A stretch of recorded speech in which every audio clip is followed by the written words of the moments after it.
I had an interesting thought the other day. I was sitting back thinking about the 80s, 90s, 2010s, and now the 2020s.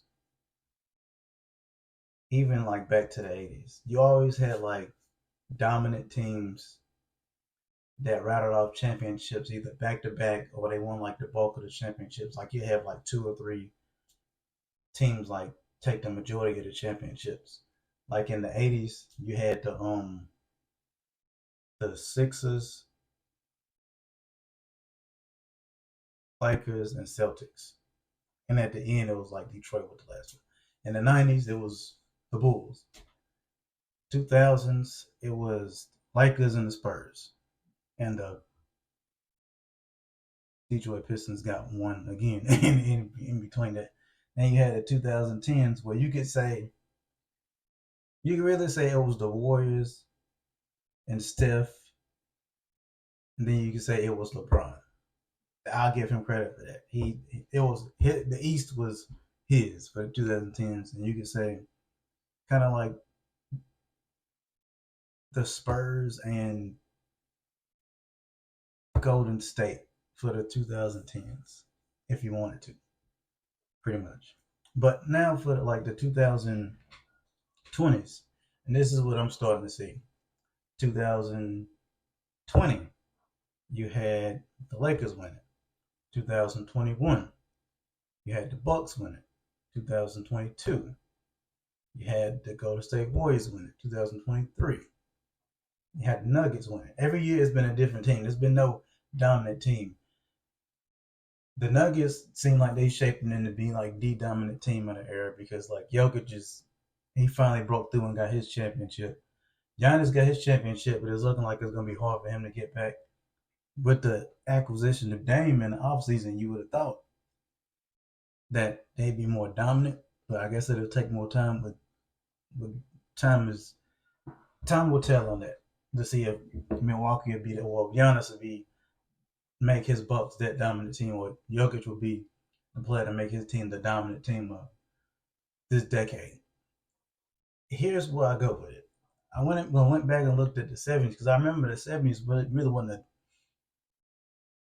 a dominant era. It was like kind of a era, and that was when the NBA was starting to fall off until Bird and Magic saved it. That's when they got rid of tape delay and it was live basketball after that. But if you look, 70 it was New York, 71 Milwaukee, 72 Lakers, 73 New York again, 74 Boston, 75 Golden State, 76 Boston, 77 Portland, 78 Washington Bullets, 79. Like you see, it's like that decade.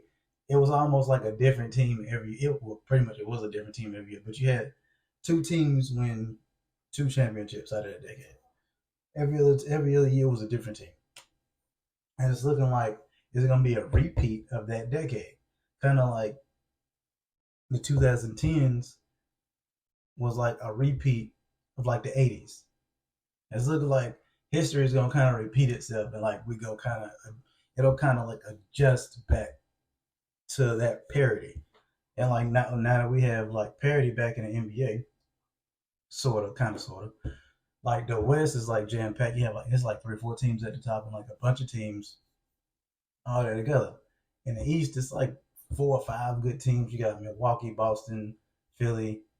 Um, Let me look to make sure I'm not tripping. Look at the standings real quick.